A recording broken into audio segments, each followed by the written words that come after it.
TNT Jackson, or Dynamite Wong and TNT Jackson, is a 1975 Filipino-American co-production combining two of the biggest movie trends of the 70s, blaxploitation films and kung fu flicks.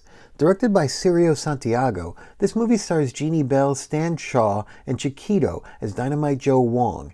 In Hong Kong, Diana TNT Jackson arrives in search of her missing brother. She heads to the most dangerous part of the city. Fortunately, she can handle herself. She finds Joe, a local martial arts instructor who knows everybody in town.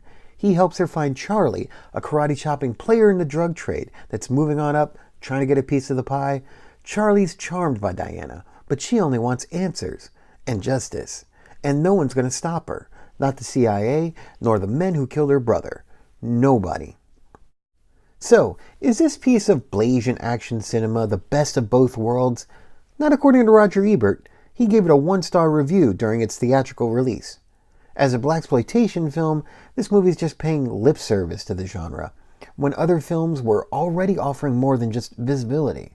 And compared to Cleopatra Jones or Pam Grier's Coffee, Miss TNT Jackson is rather one note. Although that one note's enough to sing the Song of Vengeance. Basically, she's channeling Clint Eastwood and Hang 'em High. So, how's the kung fu? This movie offers the bare minimum. TNT is supposed to be the baddest one there is, but it's her opponents that are really doing all the work, really selling it on screen.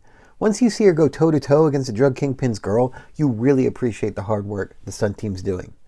And yet, for all its flaws, this movie is primo exploitation material. It's got multi-ethnic toplessness, gunfire, and bloody karate chops over a funky soundtrack. This film's chaos is best exemplified in the bedroom fight scene around minute 43, where she battles a room full of thugs by stripping naked to camouflage herself in the shadows and take her opponents out ninja style. Folks are crashing through walls, falling out windows, getting shot and appendectomied, arms snapping the wrong way. There's plenty of R-rated mayhem on screen. Jeannie Bell first made her mark as Miss October 1969, making her one of Playboy magazine's first African-American playmates. She parlayed that into a career in movies, appearing in such films as Three the Hard Way and Mean Streets, before replacing another actress for the lead role of TNT Jackson. In the years to come, she found more supporting roles on television and some international film productions, but essentially left the public eye at the end of the decade. Of all the actors in this production, Stan Shaw, as TNT's love interest/nemesis, does the most to elevate this film. It helps that prior to moving to Hollywood, Shaw was a self-defense instructor with black belts in judo, jiu-jitsu, and karate.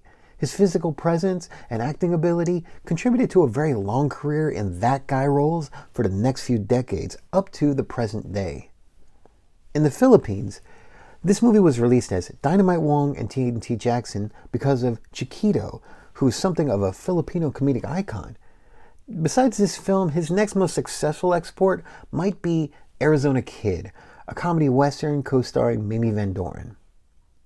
Cirio Santiago was already a successful director for the Filipino market and a successful producer for Roger Corman, but TNT Jackson's success made the case that Santiago could direct films for an international audience, and he would go on to make several international action hits of the video store era.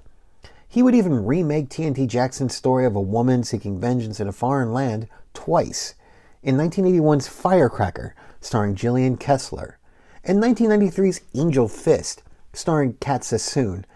At least they admit they're in Manila in that one.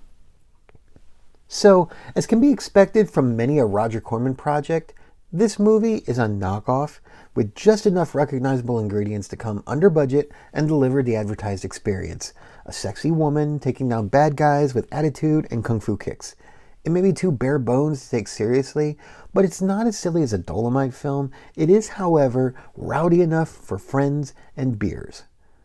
But if you want something more Shakespearean from your viewing experience, I recommend watching this film as Charlie's story. He's not in the poster, but he's the first character we meet, and his story arc is the most dramatic. A hustler, skilled in the arts of intimidation and manipulation, attempting to build an illicit empire for himself.